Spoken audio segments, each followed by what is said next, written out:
I told you, that 4 series was a doozy, right? So congratulations, you made it through a very difficult test and you're here into the 5th series. Sun is out, it's gonna be a warm weather day. You need to cool the dogs off. So we got a land-water combo here. Here's the setup in the 5th series. It's a triple with a water blind and an honor. Okay, so here's the marking scenario. It's gonna go from right, middle to left. So the right bird is up here on the high cover. It's gonna be thrown into the semi-high grass right there. You can see, so there's a little bit of a swim, not a big deal. That shouldn't take very much time. And then you're gonna be swinging over to the middle, which is kind of a big swing. So you're going from the right first bird over to the middle bird, which is probably good, 80, 90 degrees.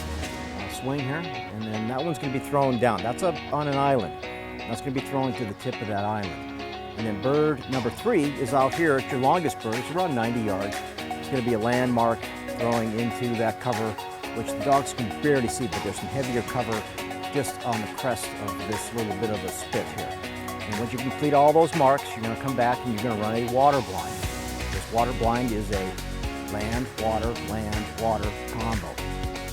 So you can see the line to the blind is very clear. One of the difficult things is getting through these lily pads. This lily pad is basically why the chairman, Ron DeRee, called this frog prince. So we're going to call this frog prince for a series. So again, the water blind, you got to get in through the lily pads. You get up on land. Now you got a decision. Keep them in the water, or do you risk it and have them go around, miss that second piece of water?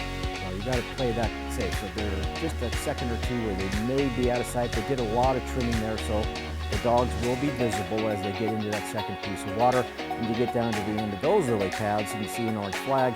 That's where your water blind will be. After you complete all of that, you're going to come back and you're going to set up here and honor, which the dog should be tired, right? So hopefully no breaking here, but you'll have an honor right here. Once you do that, we're going to move on to one of the toughest tests I've seen in a long time at a national, your 6th series, and we'll get into those details when you make it over there.